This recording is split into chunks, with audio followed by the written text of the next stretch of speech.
Hello বন্ধুরা, কেমন আছো? বিটি লাইফস্টাইল আরও একটি নতুন ব্লগে সবাইকে স্বাগত জানাই। আর আজকের দিনটি হচ্ছে সোমবার, আর এখন বাজে সকাল 10:30টার মতন। আর জানো, সকালে না ভীষণ কুয়াশা ছিল, এখন কিন্তু হালকা হালকা একটু রোদ পড়েছে আর কি। আর আজকে আমি বাটা করব থানকুনি পাতা, তার জন্য দেখো আমি বাইরে চলে এসেছি থানকুনি তোলার জন্য।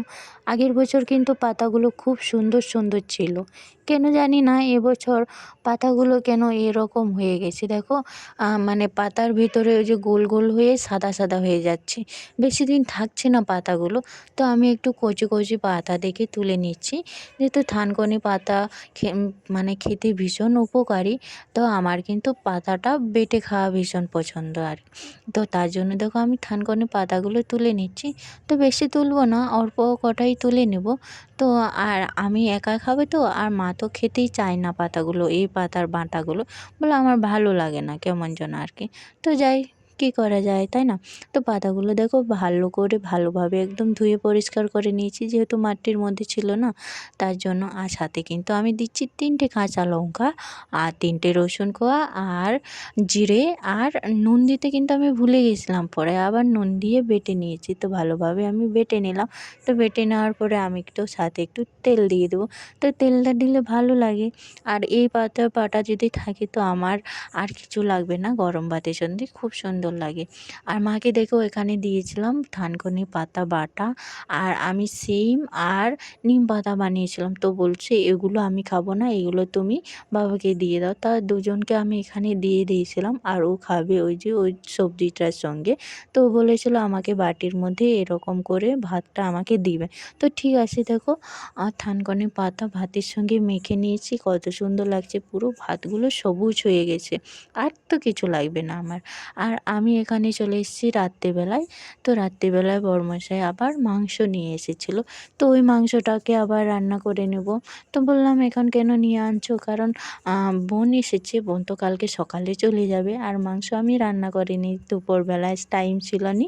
তো এখন আমি সেটা রান্না করে নেব। তো আমি এটার মধ্যে না চুল থাকে, সেই চুলগুলো আমি বেছে নিচ্ছি। জানি না কেন এরকম পরিষ্কার করি, তো মাংসের মধ্যে চুল থাকলে ভালো লাগে না, তার জন্য আবার মাংসটাকে একটু ভালো করে পরিষ্কার করে নিলাম। আর তার জন্য পেঁয়াজগুলো আমি 2টো পেঁয়াজ দেবো এখানে, তার জন্য পেঁয়াজগুলো কেটে নেব। আর 2টো টমেটো, আর বাকিগুলো আমি বেটে নিয়েছি।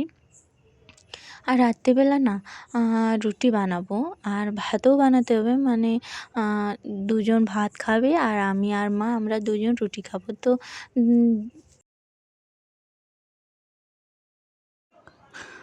আজকে মাংসটা কষা করব না, একটু ঝোল ঝোল বানাবো, তার জন্য ওটার সঙ্গে 2টো আলু মিশিয়ে দিচ্ছি। আর এই কটা দিন দেখছি মা মানে সবজি খেতে চাইছে না, মাংসটা খাচ্ছে তাও একটু একটু করে।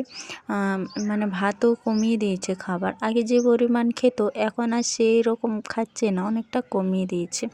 তো ও খাওয়ার জন্য দেখছি যেটাতে ও খায় সেটাই ওকে দিচ্ছি।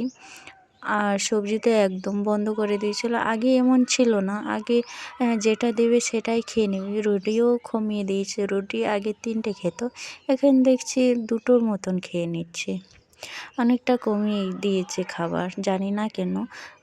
ওর মাঝে মাঝে দেখেছি মানে কিছুদিন ভালো খাবে আর তারপরে দেখবে কিছুদিন পরে আবার কম খেয়ে নেবে। তো জানি না, যাই হোক চলো, তোমাদের সাথে বক বক করতে করতে দেখো আমার কিন্তু রান্নাটা হয়ে গেছে। আর দেখো কত সুন্দর লাল লাল ঝোল হয়ে গেছে। তো চলো তোমাদেরকে দেখায় মা কি করছে, ওকে পড়তে বসেছে। তো এই দেখো মায়ের নাচ, ওকে আমি বলেছি তুমি বাড়ির কাজটা করে নাও, আর ও দেখো নাচতে শুরু করে দিচ্ছে।